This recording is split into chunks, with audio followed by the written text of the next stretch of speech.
بالله العلي العظيم حسبنا الله ونعم الوكيل نعم المولى ونعم النصير أعوذ بالله من الشيطان الرجيم بسم الله الرحمن الرحيم الحمد لله رب العالمين والعاقبة للمتقين ثم الصلاة والسلام والتحية والإكرام على سيد الأنبياء والمرسلين سيدنا ومولانا أبي القاسم محمد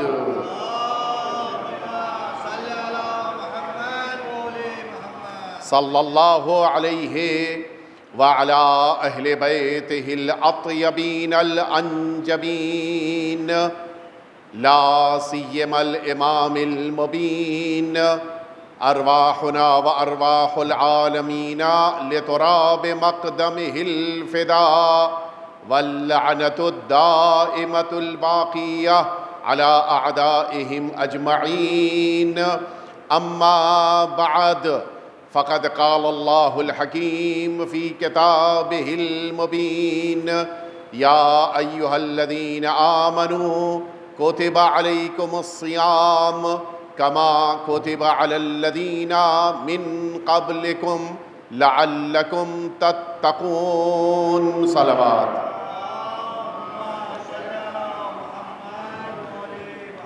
اذان محترم، جس گفتگو کا کل آغاز ہوا اور دعا کے اس پہلے فقرے کے ذریعے سے کل کی مجلس آپ کے سامنے عرض کی گئی، اسی دعا کے اگلے فقرے کو آپ کے سامنے عرض کرنا ہے، اور یہ بات ہمیں محسوس کرنا ہے کہ اللہ رب العزت اور اہل بیت اطہار نے جس اسلام کا تصور ہمارے لیے قرار دیا ہے اس کی بہت سی شرطیں بھی ہیں اور اس کے بہت سے قوانین بھی ہیں، اور انہی اسلام کے بنائے ہوئے قوانین اور اسلام کی شرطوں کے مطابق اگر انسان زندگی گزار لے جائے تو پھر اس انسان کی یہاں کی زندگی بھی کامیاب ہے، اس کی برزخ بھی آباد ہے، اور میدان محشر میں بھی وہ انسان کامیاب شمار ہوگا۔ آپ اگر توجہ فرمائیں، وہ جو اسلام کے قوانین میں ایک قانون ہے کہ جس کو ایک قانون اخلاق کہا جاتا ہے، یہ بڑی اہمیت رکھتا ہے، اور یوں تو یہ واجبات میں شمار نہیں ہوتا۔ میں جو بات عرض کر رہا ہوں تھوڑی سی آپ توجہ فرما لیں تاکہ میری بات ذہنوں تک پہنچ جائے۔ اخلاق واجبات میں شامل نہیں ہیں، یعنی جن کو انجام دینا انسان کے لیے واجب ہو کہ چھوڑ دینے پر اللہ ناراض ہو عقاب نازل کرے، ایسا نہیں ہے، لیکن اخلاق کے اختیار کر لینے سے جو فائدے ملتے ہیں وہ اتنے زیادہ ہیں کہ جنہیں کاؤنٹ نہیں کیا جا سکتا، اور اخلاق کے چھوڑ دینے پر اتنے زیادہ نقصانات ہیں کہ جن کے بارے میں یوں کہا جا سکتا ہے کہ یہ اخلاق واجب نہ ہونے کے باوجود واجبات میں سے ہے، اتنی اہمیت رکھتے ہیں بعض واجبات۔ لہٰذا ہمیں ان واجبات پہ توجہ دینے کے ساتھ ساتھ ہمیں اخلاق کی دنیا میں بھی توجہ دینی ہے۔ اور اب آئیے میں آپ کو لے کے چلوں، یہ مقدمہ میں نے کیوں قائم کیا، اس کی وجہ یہ ہے کہ جس دعا کو آپ نے آج صبح سے مسلسل اپنی نمازوں کے بعد پڑھا کہ اللہم اجعل فیہ، پروردگار اللہم اجعل صیامی فیہ صیام الصائمین، پروردگار مجھے روزہ داروں کے روزوں کا رکھنے والا جیسا قرار دے، اور دوسرا جملہ وقیامہ فیہ قیام القائمین، نماز گزاروں میں جو نماز قائم کرتے ہیں ان کے جیسا مجھے بنا دے۔ اس کے بعد جو جملہ ہے وہ بڑی اہمیت رکھتا ہے کہ جس کو آج آپ نے پڑھا ہے اور جس کو اپنی زندگی میں مجھے اور آپ کو سبھی کو شامل کرنا ہے۔ وَنَبِّهْنِي فِيهِ مِن نَوْمَةِ الْغَافِلِينَ، پروردگار غفلت کی نیند میں سونے والوں کی بنسبت مجھے بیدار کر دے، میں بیدار ہو جاؤں، میں سوتے سے اٹھ جاؤں۔ پروردگار مجھے ان اٹھنے والوں میں قرار دینا، مجھے سوتے رہ جانے والوں میں قرار نہ دینا۔ یہ اخلاقیات کی دنیا میں بڑی اہمیت رکھتا ہے، اس کے بڑے نقصانات ہیں اگر اس غفلت کو نہ چھوڑا جائے تو، اور اس کے بڑے فائدے ہیں اگر اس غفلت کو چھوڑ دیا جائے تو، یعنی انسان بیدار ہو جائے۔ ہماری زندگی میں صبح و شام یہ مسئلہ آتا ہے، ہم متوجہ نہیں ہوتے، ہم جو غفلت میں پڑے ہوئے ہیں، بہت ساری چیزیں، ابھی میں عرض کروں گا کہ کہاں کہاں غفلت ہماری زندگی میں ہے، ہم اس غفلت کی وجہ سے نہ جانے کتنے ایسے کام ہیں جو اپنی زندگی میں چھوڑتے چلے جا رہے ہیں۔ میں عرض کروں آپ کی خدمت میں، روایتوں میں اسی غفلت کو، غفلت سے بیدار ہونے کو یقظہ بھی کہا گیا ہے، یعنی انسان کا سوتے سے اٹھ کر بیٹھ جانا۔ یعنی ہم یہ سمجھتے ہیں کہ ہم سبھی بہت سارے کاموں کے لیے سو رہے ہیں، جب اٹھ جائیں گے تو کہا جائے گا کہ دعا کا اثر ہوا ہمارے اوپر۔ بہت سارے کاموں کے لیے ہم پوری طرح سے سو رہے ہیں، خواب غفلت میں ہیں، پوری طرح سے ہم نیند میں ہیں۔ روایتوں میں ہے کہ یہی سوتے سے اٹھ جانا، یعنی غفلت سے بیدار ہو جانا، الیقظۃ نور، یہی جو بیداری پیدا ہو جاتی ہے، یہ بیداری انسانوں کے لیے نور کی حیثیت رکھتی ہے۔ یعنی گویا آج آپ جس گفتگو کو اختیار کر رہے ہیں، اس کو اپنی زندگی میں اگر لے کر آ گئے تو آپ یہاں سے صرف مجلس سن کر نہیں جائیں گے، نور لے کر جائیں گے۔ یہ اتنی اہمیت رکھتا ہے انسان کا بیدار ہو جانا۔ فرمایا من کان لہ فی نفسہ یقظہ کان علیہ من اللہ حفظہ۔ سرکار امیر المؤمنین حضرت علی ابن ابی طالب علیہ الصلوۃ والسلام، مولا نے ارشاد فرمایا کہ جس شخص کو یہ نعمت مل جائے بیدار ہو جانے والی، یقظہ والی، اس انسان کو پھر اپنی حفاظت کرنے کے لیے ٹینشن کی ضرورت نہیں ہے، اس کی حفاظت خود خدا کرتا ہے۔ شرط کیا ہے کہ انسان بیدار ہو جائے، شرط کیا ہے انسان خواب غفلت سے اٹھ کے بیٹھ جائے۔ یہی غفلت ہے کہ جو انسان بہت ساری چیزوں سے آنکھیں بند کر لینے کی بنا پر کمال کی راہ میں رکاوٹ پیدا ہو جاتی ہے، انسان کمال کی راہ میں نہیں آگے بڑھ پاتا۔ اب میں کچھ چیزیں جو روایتوں میں آئی ہیں وہ آپ کے سامنے عرض کیے دیتا ہوں، اور میں چاہوں گا کہ آپ توجہ سے سنیں کہ کیا کیا چیزیں روایتوں میں بتائی گئی ہیں کہ ہم غفلت میں ہیں، کیا کیا چیزیں ہیں۔ سب سے پہلی چیز جو روایتوں میں بیان کی گئی ہے، انسان اللہ کے تذکرے سے غافل رہتا ہے۔ بڑی عجیب بات کہہ رہا ہوں میں، ہم میں سے کون ہے جو اللہ سے غافل ہے؟ نہیں، سب غافل نہیں ہیں، لیکن کیا روایتیں کہہ رہی ہیں؟ انسان اللہ کے تذکرے سے غافل ہے۔ نماز کے بعد تسبیح پڑھ رہے ہیں، عالم یہ ہے کہ ابھی نماز ختم ہوئی ہے، مجھے مارکیٹ پہنچنا ہے، فلاں ڈیل کرنی ہے، فلاں آدمی سے پیسہ لینا ہے، فلاں کا کام باقی ہے، اور کب اللہ اکبر الحمدللہ ہو گیا، کب الحمدللہ سبحان اللہ ہو گیا، ہمیں بالکل پتہ نہیں چلا۔ یہ ہے غفلت، یعنی عمل کر رہا ہے، اس کا فائدہ نہیں لے رہا ہے۔ اور فرما رہے ہم یہی وہ نقصان ہے کہ جو پہلا نقصان انسان کے لیے، اللہ کے تذکرے سے انسان غافل رہتا ہے۔ بڑا عجیب ہوتا ہے انسان کے ساتھ۔ دوسرا میں ذکر کروں آپ کی خدمت میں، ذکر قرآن سے غافل ہے۔ ابھی قرآن مجید کے جلسات اسی مسجد میں منعقد ہوتے ہیں۔ میں بڑے ادب و احترام سے کہہ رہا ہوں، خدا نخواستہ کسی کی توہین کرنا مقصود نہیں ہے، لیکن اسے متوجہ کرانے کے لیے غفلت کی بات کر رہا ہوں میں۔ اسی مسجد میں قرآن مجید کا جلسہ ہو رہا ہو، ہم غافل ہیں، ہم بغل میں بیٹھ کے بات کرنے کو تیار ہیں، ہم موبائل کے اوپر گفتگو کرنے کے لیے تیار ہیں، ہم بقیہ سارے کام نہیں، لیکن قرآن کا جلسہ کر نہیں وہاں نہیں جا پائیں گے، میرے پاس وقت نہیں ہے۔ بھائی اگر وقت نہیں ہے تو آپ کیوں بقیہ کاموں میں مصروف ہیں؟ یہ غفلت ہے۔ قرآن کے پڑھنے کے موقع پر انسان، حتیٰ کبھی کبھی تو عجیب ماحول ہوتا ہے، جس موقع کے اوپر کسی کی فاتحہ خوانی ہو رہی ہے، عالم دین قرآن مجید پڑھ رہے ہیں، وہ واٹس ایپ کے اوپر چیٹ کر رہے ہیں. وہ کیوں؟ غفلت. یہ جو قرآن مجید کے مقابل انسان متوجہ نہیں ہوتا، یہ ہے اصل غفلت. اللہ بات کر رہا ہے. آپ کو ذرا سوچیں کتنا عجیب منظر ہے. قرآن کا پڑھا جانا، اس کے معنی یہ کہ اللہ بات کر رہا ہے، اللہ گفتگو کر رہا ہے، اللہ ہم سے بات کر رہا ہے، ہم کسی اور سے بات کر رہے ہیں. یہ توہین ہے یا نہیں اللہ رب العزت کی؟ کیا عجیب ہے. انسان کی غفلت کا عالم یہ. اسی لیے کسی موقع پر یہ حکم نہیں ہے، صرف قرآن کے موقع پر ہے. وَإِذَا قُرِئَ الْقُرْآنُ فَاسْتَمِعُوا لَهُ وَأَنصِتُوا. قرآن مجید کہہ رہا ہے جب قرآن مجید پڑھا جائے تو سنو. اور کس طرح سے سنو؟ غور سے سنو، توجہ کے ساتھ سنو. ہماری ایک مجبوری ہے کہ ہم قرآن مجید کا ترجمہ نہیں جانتے، ہم قرآن مجید کا ٹرانسلیشن نہیں جانتے، لہٰذا بڑا اچھا ایکسکیوز ہے، میں تو سمجھ نہیں پا رہا ہوں. نہیں، نہ سمجھیں پھر بھی سنیں. نہیں سمجھ میں آ رہا ہے پھر بھی کان لگا کے غور کریں. کوئی ایک لفظ سمجھ میں آئے گا. ایسا تو نہیں ہو سکتا کہ 10 آیتیں پڑھی جائیں ایک لفظ نہ سمجھ میں آئے. ایسا تو نہیں ہو سکتا نا. کچھ تو سمجھ میں آئے گا، کچھ نہ کچھ. ہم کوشش کریں. ایک مجلس میں ہم پہنچے، مثال کے طور پہ مجلس سوم میں ایک عالم دین قرآن پڑھ رہے تھے، سورہ یاسین شروع کی، ایک آیت سمجھ میں آئی، لیکن یہی مسلسل ہم غور کرتے رہے، غور کرتے رہے، غور کرتے رہے. آپ یقین جانیں کچھ دنوں کے بعد 10 آیتیں سمجھ میں آنے لگیں گی، کچھ دنوں کے بعد پورا سورہ سمجھ میں آئے گا، لیکن ہم کوشش نہیں کرتے.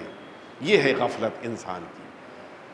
ہم کو اگر مثال کے طور پہ مثلاً سے مثال دینا، حاجی بھائی مجھے فون کریں، بات کرتے کرتے حاجی بھائی سے کوئی ایک سینٹنس بیچ میں نہیں سمجھ پایا، حاجی بھائی کیا کہا؟ ہم کہتے ہیں وہ ایک سینٹنس میں نہیں سمجھا، 10 میں سے 9 سمجھ گیا تھا، ایک نہیں سمجھا. حاجی بھائی آپ نے کیا کہا تھا؟ میں نہیں سمجھ پایا.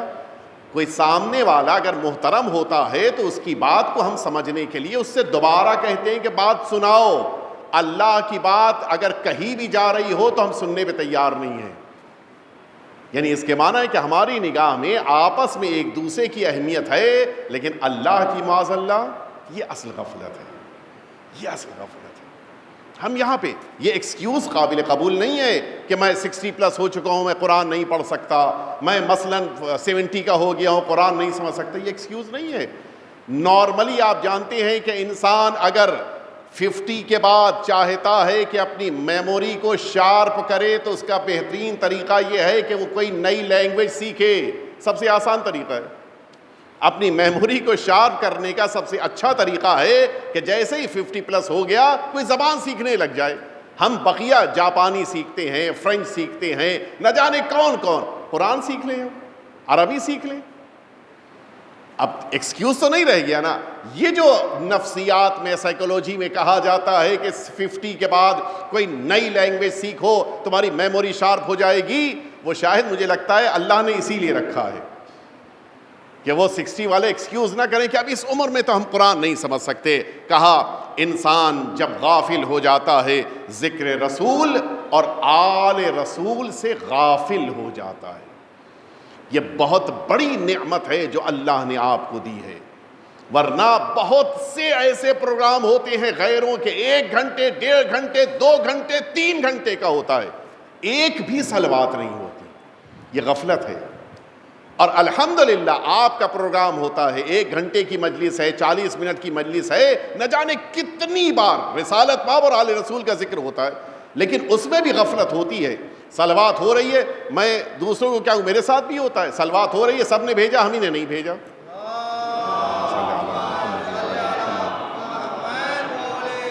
ہمیں اس غفلت سے خود کو بچانا چاہیے. اگر ذکر ہے تو اس ذکر میں خود کو شامل کرنا چاہیے. عبادتوں سے غفلت، یہ ایک مسئلہ میں جلدی پڑھ رہا ہوں تاکہ اگلے مرحلے تک میں آپ کو لے کے آ جاؤں. عبادتوں سے غفلت ہوتی ہے انسان کی. عبادت ہے کرنے کے لیے انسان تیار نہیں ہے. قیامت سے غفلت، یہ عجیب ہے. نہیں کچھ ہوگا نہیں، وہاں سنبھال لیں گے. دیکھ کون سنبھال لے گا؟ وہاں پہ کوئی کسی کا پرسان حال نہیں ہے سوائے اہل بیت اطہار کے، کوئی مدد نہیں کر سکتا ہے. مکر شیطان سے غفلت. کم بہت سے لوگ ہوتے ہیں شیطان مجھے نہیں بہکا سکتا، یہ خود جملہ بہکایا ہوا ہے. یہ جو بعض لوگ کہتے ہیں شیطان مجھے نہیں بہکا سکتا، نہیں بھائی، یہ جملہ خود بتا رہا ہے کہ آپ ادھر جا چکے ہیں، ورنہ یہ جملہ کوئی نہیں کہتا. ورنہ قرآن پڑھنے سے پہلے شیطان سے بچتے ہوئے اللہ سے پناہ مانگنے کے لیے نہ کہا جاتا. کیوں؟ اس لیے کہ شیطان قرآن پڑھتا ہے انسان تب بھی بہکانے کے لیے آتا ہے. اب بتائیے آپ، بہت سے لوگ نہیں شیطان مجھے نہیں بہکا سکتا. بہت سے لوگ ہیں جو اللہ اور لوگوں کے حق کو ادا کرنے میں غافل ہیں. کہ نہیں نمازیں بہت اچھی پڑھیں گے لیکن مثلاً بھائی کا حق ہے کہ وہ تو نہیں دیں گے، بہن کو میراث میں ورثے میں دینا کہ وہ تو نہیں دیں گے، نماز بڑی اچھی پڑھ رہے ہیں. غافل ہے انسان. عذاب سے غفلت کا الحمدللہ ہم پر اللہ کا عذاب نہیں آ سکتا. کیوں بھائی؟ آپ اللہ میاں کے رشتہ دار ہیں؟ یہ عجیب ہے، ہم پر عذاب نہیں آئے گا. نہیں، کیسے نہیں آئے گا؟ اللہ جب ناراض ہوتا ہے تو اس کے عذاب کا طریقہ ہمیں نہیں پتہ ہے. ہمیں اللہ کے عذاب سے غافل نہیں ہونا چاہیے. بہت سے لوگ شرعی ذمہ داریوں سے غافل ہو جاتے ہیں. نہیں، میں ذمہ داری تو لوں گا لیکن اس ذمہ داری کو پورا نہیں کروں گا. بہت سخت ہے. اگر کسی نے کوئی ایک چھوٹی سی بھی پوسٹ لی ہے وہ اس کو پورا کر سکتا ہے تبھی اس کو اپنے پاس رکھنا ہے. نہیں پورا کر سکتا تو نہیں لینا ہے. میں صرف مثال کے طور پہ سمجھانے کے لیے میں نے کہا کہ میں مسجد کی صفائی کرنے کو تیار ہوں. میں اگر اس ذمہ داری کو لے رہا ہوں تو کرنا ہے. پھر یہ ایکسکیوز نہیں ہے میں تو والنٹیئری کر رہا ہوں، میں تو خدمت کر رہا ہوں، میں نے تو کہاں پیسہ لیا. مسئلہ یہ نہیں ہے، ذمہ داری لی ہے تو پورا کرنا ہے. اور اگر میں مسجد کی میں صرف خدا نخواستہ مثال دے رہا ہوں، کوئی ایسا وہ نہیں ہے، حقیقت نہیں ہے، لیکن میں اگر مسجد کی صفائی نہیں کر رہا ہوں تو پھر مجھے جواب دینا، میں غافل ہوں. میں نے ایک چھوٹی سی بھی ذمہ داری لی ہے اسے پورا کرنا ہے. نہیں پورا کر سکتے تو ذمہ داری نہیں لینا ہے. یہ توجہ رہے. اسی طرح سے انسان مسجدوں سے غافل، عبادت گاہوں سے غافل، زیارتوں سے غافل، مجلسوں سے غافل، حتیٰ ہدایت سے غافل. یہ بڑا عجیب جملہ ہے، روایتوں میں آیا ہے. میں عرض کروں یہ ہم سب کی زندگی میں ہے. ہم بھی جب ہوتا ہے ممبر کے نیچے بیٹھے ہوں، کوئی عالم دین ممبر کے اوپر مجلس پڑھ رہا ہے، مثلا اس نے یہ بات کہی کہ مومنین آپس میں ایک دوسرے کی برائی نہ کریں. ہم سوچتے ہیں دیکھا نا وہ فلاں کو کہہ رہے ہیں، مجھے نہیں کہہ رہے ہیں، مجھ سے نہیں کہہ رہے ہیں، وہ فلاں کے لیے کہہ رہے ہیں، فلاں برائی کرتا ہے، میرے بارے میں نہیں کہہ رہے ہیں. یہ انسان کی غفلت ہے. ہم سبھی کے ساتھ یہ بہت بڑا مسئلہ ہے. جو بڑی سے بڑی بات شریعت کی بیان کر دی جائے ہدایت کی، ہم کہا ہم سے مطلب ہے، ہم تو ماشاءاللہ پاک صاف ہیں، ہم سے کوئی ریلیشن ہی نہیں ہے. یہ تو دوسروں کے لیے کہا جا رہا ہے. یہ ایک غفلت ہے. اس غفلت سے انسان کو بچنا چاہیے. انسان کی اس غفلت کے اسباب کیا ہیں، ریزنز کیا ہیں؟ میں جلدی عرض کروں اس لیے کہ وقت کے اندر مجھے اپنی بات پوری کرنی ہے.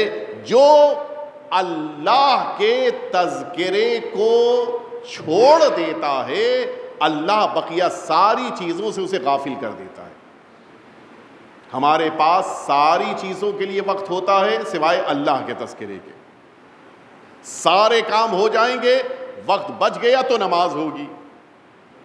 ساری ذمہ داریاں پوری ہو جائیں گی، اب موقع ملے گا تو حج کرنے جائیں گے. یہ ہے یا نہیں ہے؟ پیسہ آ گیا، 35 سال کی عمر میں انسان کے پاس حج واجب ہو گیا. کہا نہیں ابھی کیسے، کہا ابھی کر لیں گے تو بہت سارے کام چھوڑنے پڑ جائیں. کہا نہیں ابھی سارے کام کر لیں، جب آخری اسٹاپ ہوگا 60+ ہو جائیں گے تب حج کرنے جائیں گے. اس انسان کو کیا یہ پتا ہے کہ 35 سے 60 تک زندہ رہے گا؟ یہ تو انسان کی غفلت ہے نا. وہ تو سمجھ رہا ہے کہ میں زندہ رہوں گا، اللہ جانتا ہے کب تک زندہ رہے گا. یہ غفلت ہے. روایتوں میں ہے کہ انسان جب تجارت غلط چیزوں کی کرنے لگتا ہے تو پھر غفلت میں چلا جاتا ہے. یہ مال بڑا قیمتی ہے. میں اس طرف نہیں جاؤں گا، بیچ میں گفتگو آئے گی یہ جو میری آپ کے درمیان انشاءاللہ 8 مجالس اس میں ایک دن آ رہی، لہٰذا اس طرف نہیں جاؤں گا. یہ مال کی بنا پر غفلت بہت زیادہ پیدا ہوتی ہے، بڑی احتیاط کی ضرورت ہے. اسی طرح سے انسان بڑی لمبی لمبی امیدیں، آرزوئیں، بہت لمبی لمبی، میں انشاءاللہ اپنے پوتے کی شادی میں اتنا خرچ کروں گا. بھائی آپ کی عمر کیا ضروری ہے کہ پوتے کی شادی تک رہے؟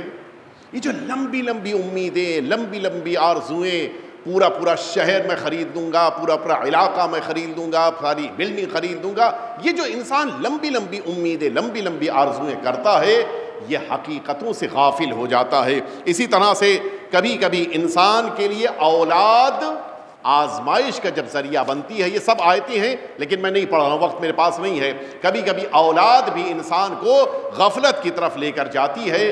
کبھی کبھی یہی اولاد اگر ہم نے صحیح غذا، آ رہی غذا میں گفتگو آئے گی، صحیح غذا اگر ہم نے اولاد کو نہیں دی ہے تو یہی اولاد ہمیں اللہ سے غافل کر دیتی ہے.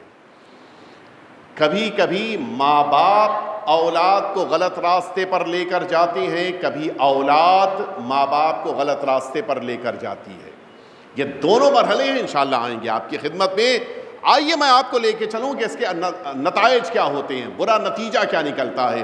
انسان کو سب سے پہلا نقصان ہوتا ہے قساوۃ القلب، دل بڑا سخت ہو جاتا ہے. ایاک والغفلہ ففیہا تکون قساوۃ القلب. اگر تمہارے اندر غفلت پائی جا رہی ہے تو مطمئن رہو دل تمہارا سخت ہو جائے گا، ہارڈ ہو جائے گا. آپ کا شاید مشاہدہ کم ہو، میرا تو مشاہدہ زیادہ ہے. اس میدان میں بہت سے لوگ ہوتے ہیں، بڑے سے بڑے واقعات کربلا کو بیان کر دیا جائے، مصائب ذکر ہو جائیں، آنسو ہی نہیں نکل رہا ہے. پورا مقتل آپ بیان کر دیے، رو ہی نہیں پائے. کیوں؟ قساوۃ القلب، دل کا سخت ہو جانا. دل کے سخت ہونے کے کئی اسباب ہیں.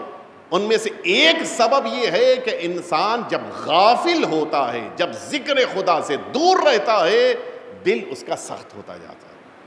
یہ بڑا سخت مرحلہ ہے، لہٰذا کوشش کرنی چاہیے کہ اپنے دل کو نرم کریں. اسی طرح سے فرمایا من غلبت علیہ الغفلہ مات قلبہ. غفلت کی وجہ سے پورا دل مردہ ہو جاتا ہے، پورا دل ختم ہو گیا. کبھی دیکھا ہوگا آپ نے، ایک انسان ہے روڈ کے اوپر، خدا نہ کرے کسی کا ایکسیڈنٹ ہو گیا، اس کا دل نرم ہے، دوڑ کے جائے گا، مدد کرنا چاہے گا، ہیلپ کرے گا، ایمبولینس بلائے گا، ہاسپٹل لے کے جانا چاہے گا. کسی کا دل سخت ہے کہ ارے چھوڑو، صبح و شام ایکسیڈنٹ ہوتے رہتے، کہاں تک میں اپنا ٹائم دوں. یہ دونوں میں فرق ہے. یہ جو سخت دل والا ہے اس کی مذمت وارد ہوئی ہے روایتوں میں، لہٰذا کوشش کرنی چاہیے اپنے دل کو نرم رکھیں. طریقہ ہے کہ جو کسی موقع پہ عرض کروں گا آپ کی خدمت میں کہ دلوں کو کیسے نرم کیا جائے. فرمایا ان الغفلہ تفسد الاعمال. یہی غفلت ہے کہ جس کا ایک بڑا نقصان انسان کے اعمال خراب ہونے لگتے ہیں. ایک اور نقصان ہے دوام الغفلہ یعمی البصیرہ. انسان بہت سی چیزیں آنکھ سے نہیں دیکھتا، بہت سی چیزیں انداز سے محسوس کرتا ہے، یہ بصیرت ہوتی ہے. یہ جو فہم انسان کے اندر ہے، باتوں کو سمجھنے کی ایبیلٹی ہے، وہ ختم ہو جاتی ہے اگر غفلت ہے اس کے اندر. یہی غفلت اگر بچنا ہے تو صرف 3 طریقے ہیں. آئیے میں سولوشن کی طرف، علاج کی طرف، دوا کی طرف لے آئے آپ کو. اگر چاہتے ہیں کہ غفلت سے خود کو بچائیں تو 3 طریقے ہیں. پہلا طریقہ فرمایا کہ اغفل الناس من لم یتعظ بتغیر الدنیا من حال الی حال. اگر چاہتے ہیں کہ اپنے کو دنیا کے اندر غافل ہونے سے بچائیں تو جو دنیا کے واقعات ہیں انہیں دیکھ کر عبرت حاصل کریں. کہ بڑا اہم ہے عبرت حاصل کرنا. بہت سے لوگ ہیں کہ جن لوگوں کو اسی کوفے میں وہ جو کھنڈہر دکھائی دیتے ہیں بنی امیہ کے محلوں کے، اس ایک کھنڈہر کو دیکھ کر عبرت ملتی ہے. عبرت یہی ہے، یعنی اس منظر کو دیکھ کر انسان درس لے کہ کل کیا عالم تھا، کہ جو اللہ کے عظیم ترین بندے تھے انہیں اسیر کر کے لائے، اور آج عالم یہ ہے کہ جنہیں اسیر کر کے لائے تھے ان کا ذکر ہے، جو اسیر کرنے والے تھے ان کے گھر کھنڈر میں مل چکے ہیں. ظلم کرنے والا باقی نہیں رہتا، مظلوم باقی رہتا ہے. یہ درس بڑی اہمیت رکھتا ہے. کہا اگر دنیا میں غافلوں سے خود کو بچانا چاہتے ہو تو دنیا کے اندر عبرت لو، دنیا کے واقعات کو دیکھو، ان سے درس لو. نہ فرعون بچا، نہ شداد بچا، نہ نمرود بچا، جتنے ظالم و جابر تھے وہ سب دنیا سے ختم ہوئے. نتیجہ کیا ہوگا؟ انسان اگر اپنے اندر شداد جیسا مزاج رکھتا ہے وہ سمجھے گا کہ جب شداد ختم ہوا ہم بھی ختم ہو جائیں گے. یہ ہے درس لینا، یہ انسان کو غفلتوں سے بچاتا ہے. اس کے بعد ذکر الہی زیادہ سے زیادہ کرے. جب بھی محسوس ہو جائے کہ میں غفلت کی طرف جا رہا ہوں، کیا کرنا ہے؟ ذکر الہی کو زیادہ سے زیادہ کہیں، اللہ کا تذکرہ، اللہ کی نعمتوں کا تذکرہ، اللہ کے صفات کا تذکرہ، اللہ کا ذکر کرنے والی مجلسوں میں شرکت کرنا آج تو بڑا آسان ہے۔ آج تو ہمارے پاس اگر مجلسوں میں شرکت کرنے کا موقع نہیں ہے تو کم از کم ہمارے پاس یوٹیوب موجود ہے، ہم ان کے ذریعے سے گاڑی میں سفر کر رہے ہیں، ہم مثلا گاڑی چلا رہے ہیں، مثلا سفر پہ ہیں، کہیں بھی ہیں، ہم ان مجلسوں کو سن سکتے ہیں۔ ذکر پروردگار، ذکر اہل بیت اطہار، ذکر رسالت مآب، ذکر واقعات کربلا، یہ خود بخود انسان کو غفلتوں سے بچاتا ہے۔ سب سے زیادہ جو غفلت سے بچاتا ہے وہ کربلا کا واقعہ ہے، میں بھی عرض کروں گا سب سے زیادہ غفلت سے بچاتا ہے۔ اس کے بعد آخری طریقہ، انسان اگر چاہتا ہے کہ اپنے کو غفلت سے بچائے، البتہ پہلے یہ سن لیے اس کے بعد فرماتا ہوں، میں آپ کی خدمت میں عرض کرتا ہوں آپ کے لیے۔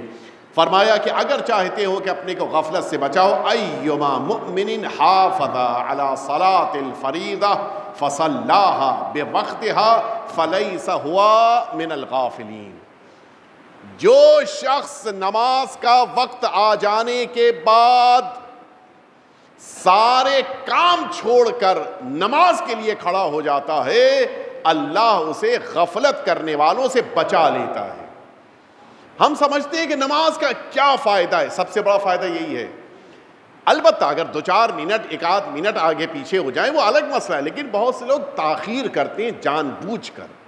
کوئی کام نہیں ہے پھر بھی بیٹھے نماز نہیں پڑھ رہے ہیں، کوئی مصروفیت نہیں ہے لیکن نماز نہیں پڑھ رہے ہیں۔ اس انسان کو توجہ دینا چاہیے کہ نہ صرف یہ کہ یہ نماز اس کو غفلتوں سے دور نہیں کر رہی ہے چونکہ تاخیر سے پڑھی جا رہی ہے، بلکہ خود غفلتوں میں لے کے جا رہی ہے۔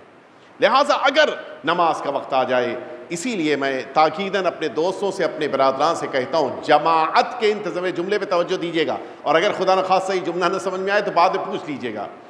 جماعت کے انتظار میں ہم اگر اول وقت سے ذرا سا آگے ہو کر نماز پڑھ رہے ہوں جماعت کی بنا پر تو ٹھیک ہے، لیکن جب ہمیں جماعت نہیں پڑھنی ہے کسی بھی وجہ سے، کوئی ریزن، مثلا گھر پہ ہمیں جماعت نہیں پڑھنی ہے، تو اب 1 بجے کا انتظار نہیں کرنا ہے، بلکہ جیسے ہی اذان کا وقت آیا آپ کو نماز پڑھنی ہے۔ توجہ دینے میں کیا عرض کر رہا ہوں، ہم لوگوں کا ایک مزاج، مینٹیلیٹی بن چکی ہے کہ 1 بجے نماز ہونی ہے۔ کبھی کبھی تو نماز کا وقت 12:35 12:26 پہ آ جاتا ہے، 12:26 ہم نے کہا ابھی نماز نہیں، 1 بجے پڑھیں گے، اگرچہ گھر میں پڑھ رہے ہیں۔ اگر فرادہ پڑھنی ہے، اگر ہمیں جماعت نہیں پڑھنی ہے تو پھر ہمیں انتظار نہیں کرنا ہے، اول اذان پر نماز پڑھنی ہے۔ یہ توجہ رہے، یہ جو غفلت ہے یہ چھوٹی سی ہے لیکن بڑی قیمتی ہے۔ ہم کبھی کبھی نماز کے وقت کی طرف توجہ نہیں دیتے ہیں، ہمیں اس پر توجہ دینی ہے۔ اول وقت کیا ہے؟ ٹھیک ہے، چونکہ آفیسز کے ٹائم کا مسئلہ ہے، چونکہ اور بھی مسائل ہیں، لہٰذا 1 بجے جماعت ہوتی ہے، لیکن اگر ہم جماعت نہیں پڑھ رہے ہیں تو ہمیں اول وقت کا لحاظ رکھتے ہوئے اپنے کو غفلت سے بچانا ہے۔ کوئی اپنے آفس میں نماز پڑھ رہا ہے، کوئی اپنے گھر میں نماز پڑھ رہا ہے، کوئی ایسے ایریا میں نماز پڑھ رہا ہے جہاں پہ جماعت نہیں ہوتی ہے، ایسی جگہوں پر اول وقت ہمیں نماز پڑھنا ہے، یہ توجہ رہے۔ اس کے بعد آخری چیز کہ اگر انسان چاہتا ہے کہ خود کو غفلت سے بچائے، بڑی اہم بات عرض کر رہا ہوں اور اس پر ہمیں توجہ دینا ہے۔ اگر ہم چاہتے ہیں کہ ہم غافلوں میں نہ رہیں، اگر ہم چاہتے ہیں کہ غفلت سے ہم بچ جائیں تو طریقہ کیا ہے؟ یا ابا ذر ہم بالحسنہ وان لم تعملها لکی لا تکتب من الغافلین، اے ابو ذر، حضور ختمی مرتبہ حضرت محمد مصطفیٰ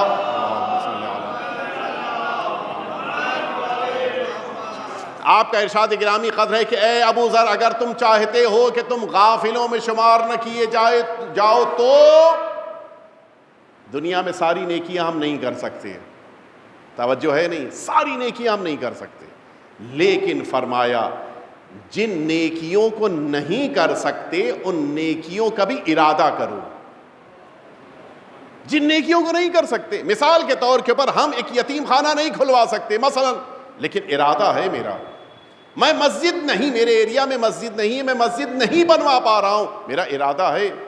میں مثال کے طور کے اوپر غریب ایسے ہیں جن کے گھروں میں شادیاں نہیں ہو پا رہی، ہمارے پاس پیسہ نہیں ہے، لیکن ہماری نیت ہے کہ پیسہ ہوگا۔ آپ جانتے ہیں حضور ختمی مرتبہ حضرت محمد مصطفیٰ آپ کا ایک غریب صحابی تھا جس کے پاس کھانے کا انتظام نہیں تھا. عجیب ہے, جس کے پاس کھانے رہنے پہننے کا کوئی انتظام نہیں تھا. حضور اکرم نے فرمایا کہ اس انسان کو اس کے انفاق یعنی اللہ کی راہ میں مال کا خرچ کرنا, اس کے انفاق کی بنا پر اس پہاڑ کے برابر جنت میں اللہ درجہ دے گا. بڑا تعجب ہوا, یا رسول اللہ اس کے پاس کچھ ہے ہی نہیں, دے گا کہاں سے؟ پہاڑ کے برابر سونا چاندی کوئی کیسے دے گا؟ حضور اکرم نے فرمایا کہ یہ جب مدینے میں داخل ہوا, اس کی نظر پہاڑ پہ کوہ ابو قبیس پہ پڑی. بڑا اونچا پہاڑ تھا. جیسے ہی اس پہ نظر پڑی, اس نے کہا اے میرے پروردگار, اگر اتنا میرے پاس سونا چاندی ہوتا تو میں تیری راہ میں ان سارے پیسوں کو انفاق کر دیتا. اللہ کے رسول نے فرمایا کہ اس ایک ارادے کی بنا پر ہم سارے کام نہیں کر سکتے, نیت کر سکتے ہیں. بہت سے کام ہیں جو ہمارے ارادے میں ہوں, شاید پروردگار کل توفیق دے دے تو ہم کر لے جائیں. ہم تو ارادہ بھی کرنے کو ہمارے پاس ہے ہی نہیں, امکان کی بات نہیں ہے. ہم جتنا نہیں کر سکتے کم از کم ان کا ارادہ تو کریں. تب انسان, پہلا قدم ارادہ ہے, پھر اس کے بعد مرحلہ آگے بڑھتا ہے. ہم ارادے ہی میں قدم نہیں رکھتے. لہٰذا ہم سبھی کو اس دنیا میں کوشش کرنی چاہیے. ایک انسان کہ جس انسان کو یہ بات پتا ہے کہ میری نیند بہت گہری ہے, میں نماز صبح سے پہلے اٹھ کر نماز شب نہیں پڑھ رہا ہوں, لیکن ارادہ تو کر کے سوئے. اللہ اس ارادہ کرنے پر اس مرد مومن کو نماز شب پڑھنے والوں میں شمار کرتا ہے.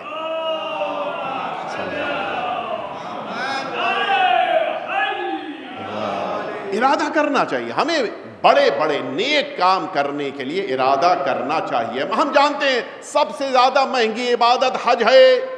ہمارے پاس خود اپنا حج کرنے کے لیے پیسہ نہ ہو, پھر بھی ہم نیت کریں گے کہ مومنین, اگر پیسہ مل گیا سارے مومنین کو حج پہ بھیجیں گے. کیا مشکل ہے؟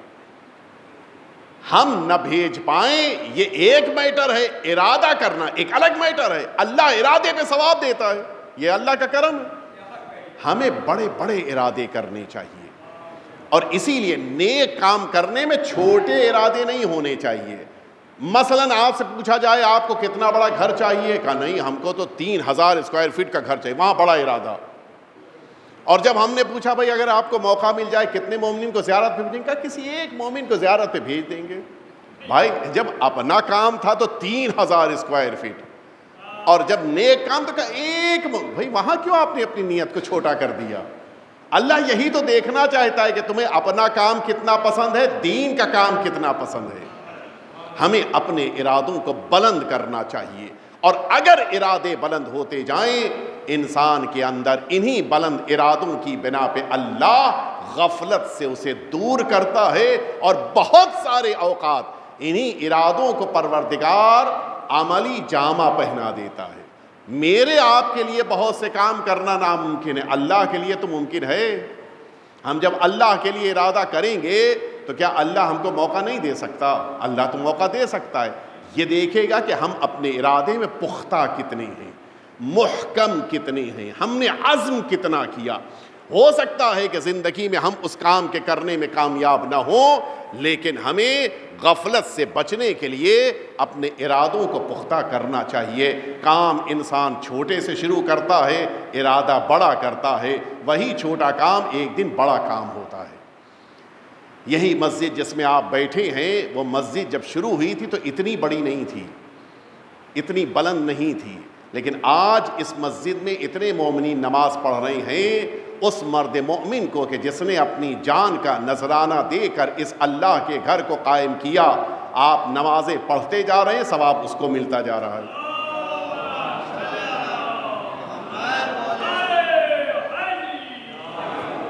یہ جتنے کام ہیں اپنے ارادوں کو بڑا کیجئے, اور آپ یقین جانیے اپنے لیے آپ وہی کام کریں گے. بس میں نے ختم کر دیا, اپنے لیے وہی کام کریں گے, وہ کام ہو سکتا ہے 2-4 سال 10 سال 15 سال 20 سال بعد ختم ہو جائے, لیکن وہی کام آپ اللہ کے لیے, امام حسین کے لیے کریں گے. ہمارے مرد مومن موجود ہیں, ان کی سسرال لکھنؤ میں ہے, آپ جاتے ہوں گے لکھنؤ. لکھنؤ میں آپ نے دیکھا ہے امام باڑے, ماشاءاللہ کتنے پرانے ہیں, آپ بھی جاتے رہتے ہیں ماشاءاللہ سے. 300 350 250 سال پرانے ہیں امام باڑے. جن امام باڑوں کو بنایا ہے وہ نواب اپنے محل میں رہتے تھے، وہ محل کہاں ہیں آج؟ اور جس نواب نے پیسہ خرچ کیا تھا، جیسا انجینئر اس نے دیا ہوگا اس امام باڑے کو بنانے کے لیے، اتنا ہی اچھا انجینئر بنانے والا رہا ہوگا ان کے محل کو. لیکن حتی ریزیڈنسی میں محل گر گیا ہے، مسجد اور امام باڑہ باقی ہے اس میں. وجہ کیا ہے؟ نواب محلوں میں رہتے تھے لیکن امام باڑے جو بنوائے ہیں وہ امام باڑے باقی ہیں. حتیٰ ان امام باڑوں میں ان کی قبریں ہیں، قبر باقی ہے. ان کا محل جس میں وہ رہتے تھے بڑا قیمتی رہا ہوگا، بڑا اچھا رہا ہوگا، بڑا مضبوط رہا ہوگا، وہ آج گر چکا ہے. اس کے معنی ہے جو کام امام حسین کے لیے کیا جاتا ہے وہ باقی رہتا ہے.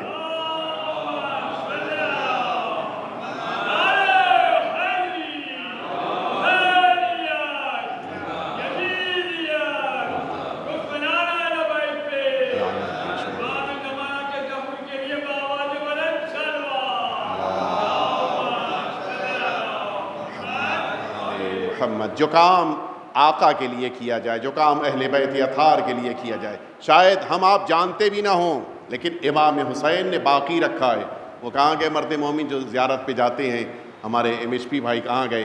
اسی کربلا میں بہو بیگم کا امام باڑہ موجود ہے. بہو بیگم یہ اسی لکھنؤ کی رانی تھی کہ جس نے بیٹے کے لیے نذر کیا تھا اور بیٹے کی نذر پر اس نے یہ بات مانی تھی کہ سرکار وفا کے حرم میں سونے کی مینار بنائیں گے، اور چونکہ مولا نے خود خواب میں آ کر منع کیا تھا اس پیسے سے انہوں نے امام باڑہ بنایا تھا. کربلا میں آج بھی امام باڑہ موجود ہے. نوابیت ختم ہو گئی، لکھنؤ کی راجدھانی نوابیت کے ختم ہو چکی ہے. اس رانی کا کوئی تذکرہ نہیں ہے، راجہ کا ذکر نہیں ہے، نواب کا ذکر نہیں ہے، لیکن امام باڑہ اس کا بنایا ہوا باقی ہے. آج عجیب ہے، جو انسان خدمت کرتا ہے چاہے وہ چھوٹی ہی سی کیوں نہ ہو، اہل بیت اس کو باقی رکھتے ہیں، لیکن خلوص ہونا چاہیے. اس ماہ مبارک رمضان میں آج کی دعا کے بعد جو ہم نے پڑھی ہے کہ پروردگار ہمیں غافلوں میں نہ قرار دے، ہمیں اس عزم، اس ارادے کے ساتھ آج یہاں سے اٹھنا ہے. ہم کوئی بڑا ارادہ لے کے اٹھے، ہو سکتا ہے نہ کر پائیں لیکن ارادہ تو کریں، بڑے کام کا ارادہ کریں. پروردگار یقیناً ہم سبھی کو اس ارادے میں کامیاب کرے گا. آج سرزمین کربلا ہر طرح سے زندہ ہے. شام کی وہ زمین کے جہاں کے اوپر محل تھا وہ سب مٹ چکا ہے. کیوں؟ اس لیے کہ جو اللہ کے لیے کرتا ہے وہ باقی رہتا ہے. سرکار سید الشہداء نے سب کچھ دے دیا لیکن اللہ کے نام کو بچا لیا. یہ جو آج آپ نے پہلا ماہ مبارک رمضان کا روزہ رکھا ہے یہ امام حسین کی قربانی کی بنا پر ہے. یہ روزہ ختم ہو جاتا اگر آقا کی قربانی نہ ہوتی. ہاں لیکن اس قربانی کے لیے حسین نے خود کو بھی پیاسا رکھا ہے. امام حسین نے اپنے بچوں کی پیاس کو برداشت کیا ہے، سب برداشت کیا. اور ان سب کے درمیان ان سیدانیوں کے سروں سے پردوں کا اتارا جانا یہ کوئی چھوٹی مصیبت نہیں ہے. کوئی اس عزت دار گھرانے سے پوچھے کہ جس کی بیویوں نے کبھی دھوپ میں باہر نہ نکلنے کا ارادہ کیا ہو، ان سیدانیوں کو جس موقع کے اوپر جلتے ہوئے خیموں سے باہر نکلنا پڑا ہوگا اس موقع کے اوپر کیا عالم ہوا ہوگا. کوئی سید سجاد کے دل سے پوچھے جس موقع کے اوپر یہ چھوٹا سا کاروان لے کے آگے بڑھ رہے ہیں، نظر اٹھتی ہے نیزے پہ بابا کا سر ہے، چچا کا سر ہے، بھائی کا سر ہے، اور جس موقع کے اوپر اونٹ پہ نظر پڑتی ہے پھوپھی بیٹھی ہے، بہن بیٹھی ہے، اور سب کے سروں سے چادریں اتار لی گئی ہیں. سید سجاد نے اسی لیے بار بار آواز دیا تھا سب سے زیادہ مصیبتیں جو مجھ پر ڈھائی گئی ہیں وہ شام میں ہیں، اس لیے کہ پھپیاں سر پر رہنا تھی، دشمنوں کا نرغہ تھا، کوئی پتھر برسا رہا تھا، کوئی آگ برسا رہا تھا، کوئی ہنس رہا تھا، کوئی مذاق اڑا رہا تھا. یہ سجاد کا امتحان تھا جس نے اس اسلام کو بچا لیا. الا لعنت اللہ علی القوم الظالمین وسیعلم الذین ظلموا ای منقلب ینقلبون. الہی بحق الزہراء وأبيها وبعلها وبنيها والسر المستودع فيها أن تصلي على محمد وآل محمد۔ پروردگار ہم سبھی کے آقا اور مولا کے ظہور میں تعجیل فرما۔ پروردگار ہم سبھی کو امام کے خدمت گزاروں میں شمار فرما۔ امام کے رکاب میں ہم سب کو شہادت نصیب فرما۔ پروردگار اس عظیم اور مبارک مہینے میں ہم سبھی کو عبادت کی توفیق عطا فرما۔ ہم سبھی کی عبادتوں کو ہم سے قبول فرما۔ جو بیمار ہیں ان مؤمنین کو شفا عطا فرما۔ جو اس دنیا سے اٹھ گئے انہیں جوار اہل بیت میں جگہ عنایت فرما۔ ربنا تقبل منا انک انت السمیع العلیم۔